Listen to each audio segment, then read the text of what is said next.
Civil Aviation Authority is hosting a two-day National Aviation Conference to discuss safety and fuel security. This conference will provide an opportunity for stakeholders to share their views and insights on important topics. Part of our team watching developments is Katlego, who joins us now live. Katlego, do we know what's likely to come out of these discussions? You know, the ongoing criticism, of course, is that they're talk shops.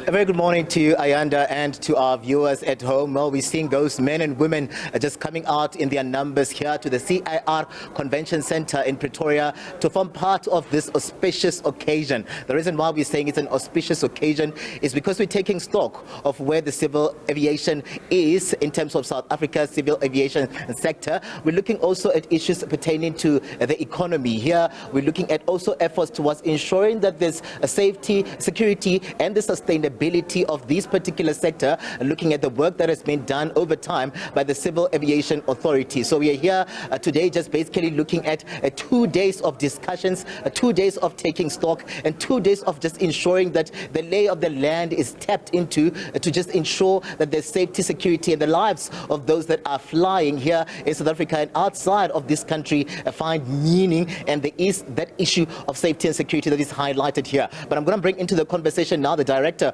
of SACA, this being Ms. Poppy Khoza. You're our host here today, and we see you taking stock. We know very well that usually this is not a problematic sector in terms of accidents, but there have been concerns around issues of fuel shortage. We're living in an era of the fourth IR in terms of technology that will see it coming into this space, and also just a move to ensure that there is enhancement of safety, regulations, and everybody else in this sector prioritizes that. Thank you very much for joining us on the SABC. Give us a sense of why then we find ourselves here, and maybe just take stock. Where are we? Where those concerns or issues are concerned? Welcome to the SABC. Thank you very much, Katlego, and it's good to see you. So we are here at the CSIR, as you've indicated. We are hosting a conference. In fact, it's a conference that we host on a yearly basis, where we, as the regulatory authority, supported by the Department of Transport, other government departments, state-owned entities in the civil aviation space, as well as the entire industry, to engage on a myriad of issues. And the theme for this conference this year is really to advocate for aviation safety, security, as well as sustainability. We are doing well, as you've just indicated, in terms of aviation safety and security. If you look at the profile and the posture of South Africa in terms of aviation safety, we rank the highest. In fact, I think we rank number 18 globally in terms of aviation safety. And with respect to the issues of sustainability, I'm sure you would be aware that the issues of environmental protection are an issue that is an issue that is discussed globally, and that is because the carbon emission impact on the environment and so on. And we believe that we also need to elevate the issue of environmental protection, particularly in the aviation space. And as much as civil aviation contributes about 2% of the carbon emissions, but we do believe that we also have a role to play. We are looking at the introduction of sustainable aviation fuels, moving away from the fossil fuels, and looking at cleaner energies and so on. Of course, our aircraft, they consume a lot of fuel, and therefore it is important that we also move, with the times. But of course, at the center of it all is to ensure that we also contribute as a sector towards the environmental protection. We're also discussing the issues, of course, that are pertinent and very important to us as the regulatory authority responsible for aviation safety. As we recover from the effects of COVID-19, as the industry is, continuing to operate, and as we project the growth into the future, we are saying, let's make sure that we balance the recovery, the growth with aviation safety, with aviation security. And therefore it becomes important that at any given point in time, as you've rightfully indicated, this is one sector that is quite organized. It's one sector that really strives to or thrives to ensure that, we conduct our business in a manner that is consistent, in a manner that ensures that each and every flight that takes to the sky, it lands safely, protecting, the passengers, the crew, and the public. And we must continuously ensure that we do that. So this conference over the 2 days will be unpacking a host of issues. But one of the issues that is also emerging is the issue of mental health, which is I'm looking forward to a discussion. We've got the professionals who are really going to unpack the subject of mental health, particularly in civil aviation. Because the last thing that we want, remember, we are dealing with safety issues, and therefore we want the well-being of our personnel to always be in check. We are picking up, a particular trend in terms of the mental well-being, and we are saying this is a topic that we cannot ignore. We must engage so that we find proper strategies in terms of mitigating, any risks or challenges associated. Cybersecurity is one of the issues that we are going to be discussing robustly with the development, technologically, the introduction of artificial intelligence, the new technologies coming into the fore.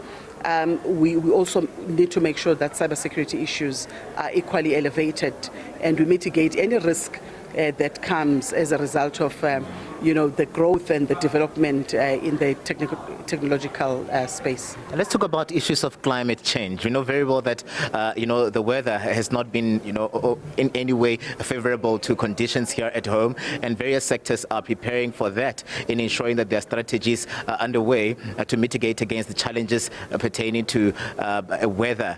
Let us in on what you are working on. Is this something that you've picked up as a cause for concern, looking at those that will be flying in these weathers? So, of course, because aircraft, they operate, under adverse weather conditions from time to time.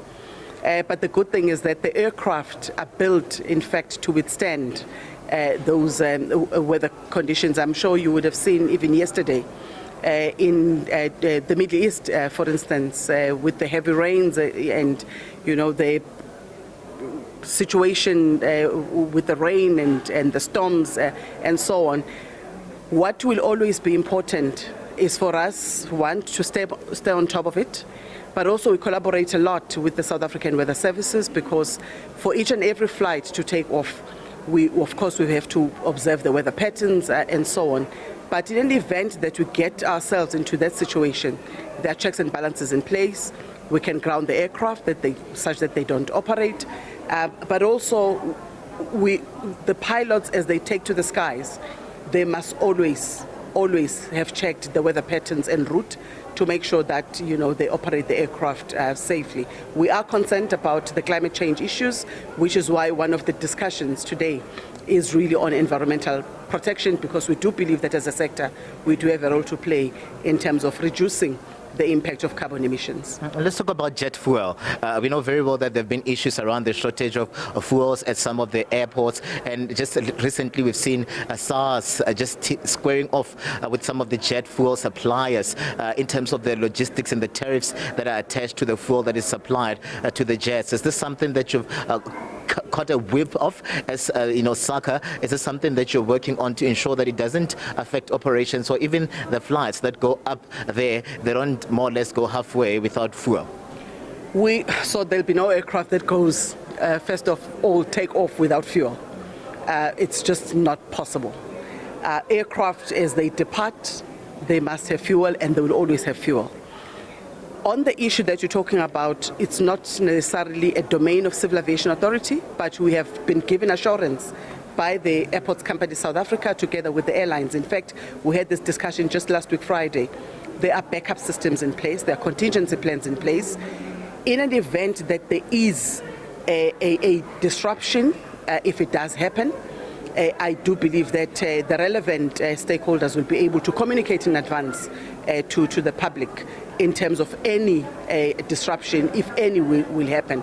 I must indicate that the civil aviation, by its formation or its nature, is in fact a sector that must always have business continuity, must always ensure that there are checks and balances in place, that there is no aircraft that would take off without adequate fuel. So all those things are built as part of this system, which is why we enjoy a very good safety record, because we do not take shortcuts, we do not take chances.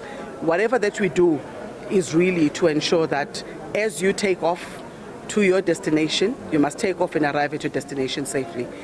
So at this point in time, I'm not worried. We have been given assurance that there are backup systems in place. There are contingency plans which the relevant stakeholders are putting in place to ensure that there is continuity. But should there be any challenging situation, communication will in fact be shared with the public. Because thank you very much for your time coming through there as the director of SACA, and you hear them just giving us an assurance that really they've got this situation under control in terms of what has been happening over time. But this particular event here, the 2 days, will see them also sharing ideas, Ayanda, just to enhance this particular sector. They're putting the spotlight and emphasis on safety. They're putting emphasis on sustainability of the sector, and they're preparing themselves in terms of aviation of the future where South Africa is concerned. It's back to you in studio for now, Ayanda. All right, Katlego, Legodi, live to us there from Kenton Park, an important gathering. For now, thanks very much indeed.